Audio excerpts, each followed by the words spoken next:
Hello friends, ఈరోజు నేను మీకు టేప్ అనేది అస్సలు వాడకుండా బ్లౌజ్ ఏ విధంగా కటింగ్ చేయాలనేది ఈ వీడియోలో నేను క్లియర్గా చూపిస్తున్నాను. చూడండి, మనము ఈ విధంగా 2 ఫోల్డింగ్స్ వచ్చేటట్టు క్లాత్ని తీసుకోవాలి. ఇది 80 సెంటీమీటర్ క్లాత్ అనేది జాయింట్ వచ్చి మన వైపు ఉండేటట్టు చూసుకొని ఫోల్డింగ్స్ మనకు ఆపోజిట్ వచ్చేటట్టు ఫోల్డింగ్స్ అనేది చేసుకోవాలి. ఫోల్డ్ చేసుకొని అసలు టేప్నే వాడను. చూడండి, నేను ఆది బ్లౌజ్తోనే కొలతలు పెడతాను. ఫస్ట్ మనం ఆది బ్లౌజ్ తీసుకొని ఈ విధంగా షోల్డర్ కాడ నుంచి నడుము దాకా పట్టుకొని ఈ విధంగా కింద వచ్చి ఒక 1/2 ఇంచు మార్కింగ్ చేయాలి. పైన షోల్డర్ దగ్గర ఈ విధంగా మార్కింగ్ చేసుకోవాలి. కింద మార్కింగ్ చేసుకున్న దగ్గర మనం స్ట్రైట్గా ఒక లైన్ అనేది డ్రా చేసుకోవాలి. పైన షోల్డర్ దగ్గర మార్కింగ్ చేసాం కదా, అక్కడ కూడా ఇంకొక లైన్ డ్రా చేసుకోవాలి. దాని కింద ఖర్చు కోసం మనం ఒక 1/2 ఇంచు డ్రా చేసాం కదా, దానికి మార్కింగ్ చేసాం కదా, దాని కింద కూడా ఒక లైన్ డ్రా చేసుకోవాలి. చూడండి, ఈ విధంగా డ్రా చేసుకున్న తర్వాత మనం ఇప్పుడు నడుము ఈ విధంగా పట్టుకొని ఈ విధంగా నెక్ వెనక మెడని ఈ విధంగా డ్రా చేసుకోవాలి. ఈ విధంగా డ్రా చేసుకున్న తర్వాత చూడండి, నేను అసలు టేప్ అనేది ఎక్కడ యూస్ చేయటం లేదు. ఆది బ్లౌజ్తోనే నేను కొలతలన్నీ పెడుతున్నాను. చూడండి, ఈ విధంగా బ్లౌజ్ తీసుకొని ఈ చంక భాగంలో ఒక డాటు, తర్వాత షేప్ పట్టి వస్తుంది కదా చంక భాగంలో, అక్కడ ఒక డాట్ అనేది పెట్టుకోవాలి. తర్వాత నడుముని ఈ విధంగా ఫోల్డింగ్ చేసుకొని 1 ఇంచ్ వచ్చి మనం వెనక డాట్స్ కోసం, 1.5 ఇంచ్ వచ్చి మనం ఖర్చు కోసం డ్రా చేసుకోవాలి. డ్రా చేసుకున్న తర్వాత మనం ఈ విధంగా లైన్స్ అనేవి డ్రా చేసుకోవాలి. లైన్స్ డ్రా చేసుకున్న తర్వాత మనం ఈ బ్లౌజ్కి అయితే నేను షోల్డర్ అయితే 2.5 ఇంచ్ తీసుకుంటున్నాను. చూడండి, 2.5 ఇంచ్ తీసుకొని ఖర్చు కోసం ఒక 1/2 ఇంచు కాదండి, 1/4 ఇంచ్ తీసుకున్నాను. తర్వాత షోల్డర్ వెడల్పు కూడా వచ్చి నేను 2.5 ఇంచే తీసుకున్నాను. ఈ విధంగా ఒక బాక్స్ లాగా మనం లైన్ అనేది డ్రా చేసుకోవాలి. లైన్ డ్రా చేసుకున్న తర్వాత ఈ విధంగా మనం చంక భాగంలో కూడా ఒక బాక్స్ లాగా రెడీ చేసుకోవాలి. రెడీ చేసుకున్న తర్వాత ఈ విధంగా రౌండ్గా కరువు అనేది ఇచ్చుకోవాలి.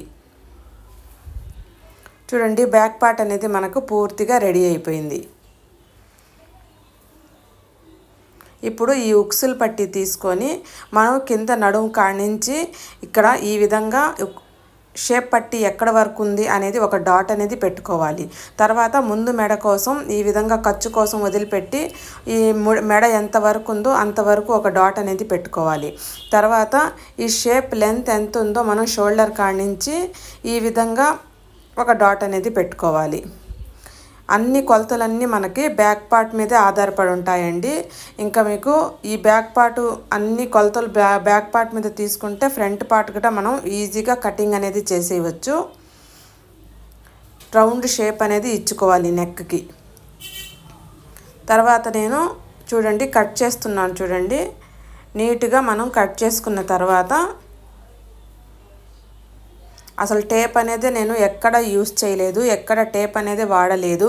టేప్ వాడడం ఇంచులు, 1/2 ఇంచులు, 1/2 ఇంచులు అని చెప్పి మనం కొలతలు పెట్టుకోవడం అస్సలు మనకు బుర్రకెక్కదండి. చాలామందికి కొత్తగా నేర్చుకునే వాళ్ళైతే ఇలా కటింగ్ చేసుకోండి, ఈజీగా మీకు కటింగ్ అనేది వచ్చేస్తుంది. తర్వాత ఈ బ్యాక్ పార్ట్ తీసుకొని మనం ఈ విధంగా క్రాస్గా పెట్టుకోవాలి.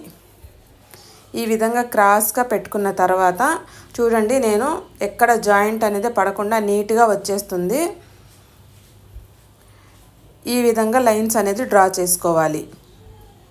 నేను వీడియోలో చూపిస్తున్న విధంగా లైన్స్ అనేవి డ్రా చేసుకోండి. కింద నెక్ వరకు డ్రా చేయకుండా ముందు మెడ చిన్నది ఉంటుంది కాబట్టి కొంచెం పైకి డ్రా చేసుకోండి. తర్వాత ఈ షేప్ దగ్గర చూడండి, నేను వీడియోలో చూపిస్తున్న విధంగా డ్రా చేసుకోండి. మొత్తం మనం డ్రా చేసేసాం కదా. ఇంకా మనం ఇది బ్యాక్ పార్ట్ని తీసేసి చూడండి, ఈ విధంగా షేప్ దగ్గర కరువు అనేది ఇచ్చుకోవాలి. ఫైనల్గా మనకి ఇక్కడ కొంచెం ఒక 1/4 ఇంచ్ అనేది లోతు అనేది తీసుకోవాలి చంక దగ్గర. చూడండి, ఫ్రంట్ పార్ట్ కూడా మనకి నీట్గా కటింగ్ అనేది అయిపోయింది.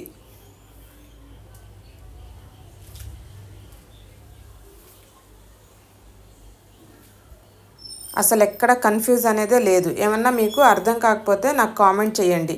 వీడియో మీరు ఎక్కడ స్కిప్ చేయకుండా చూడండి, మీకు నీట్గా అర్థమవుతుంది. చాలా ఈజీగా 5 నిమిషాల్లో మనం బ్లౌజ్ కటింగ్ చేసేయవచ్చండి. టేప్ తీసుకొని కొలతలు పెట్టుకొని మన బుర్రకెక్కక బుర్ర గీక్కుంటూ అసలు ఏం అర్థం కాదు. కొత్తగా నేర్చుకునే వాళ్ళకి ఫస్ట్ ఈ విధంగా నేర్పించి తర్వాత టేప్ కొలతలు చెప్పాలండి, అప్పుడే వాళ్ళకి అర్థమవుతుంది. చూడండి, బ్యాక్ పార్ట్ ఫ్రంట్ పార్ట్ రెండు రెడీ అయిపోయినాయి. కొంచెం మనం ఈ స్కేల్తో ఈ విధంగా లైన్ అనేది డ్రా చేసుకొని కొంచెం మనం క్రాస్గా కటింగ్ చేసుకోవాలండి. ఇది ఎందుకంటే మనం షోల్డర్స్ జారకుండా ఉంటాయి, అందువల్ల కటింగ్ చేసుకోవాలి. ఈ పాయింట్ మీరు మర్చిపోబాకండి. తర్వాత మనం హ్యాండ్స్ అనేవి కట్ చేద్దాం. హ్యాండ్స్ కట్ చేయడానికి మనము ఈ విధంగా 4 ఫోల్డింగ్స్ అనేది వేసుకోవాలండి.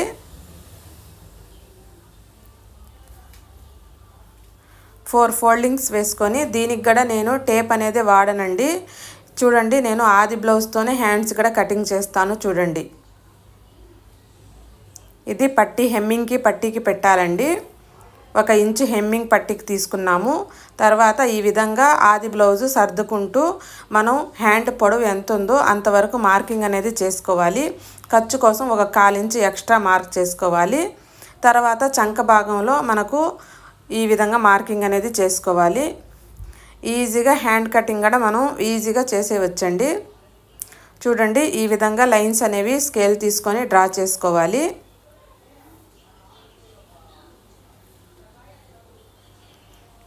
మీకు అర్థమవుతుంది కదా. అర్థం కాకపోతే మీకు ఏమి అర్థం కాకపోతే మీరు కామెంట్ చేయండి. నేను మీకు ఏమైనా డౌట్ ఉంటే మీకు తప్పకుండా నేను క్లియర్ చేస్తాను. ఈ విధంగా కరువు స్కేల్ తీసుకొని ఈ విధంగా మనం షేప్ అనేది తీసుకోవాలండి.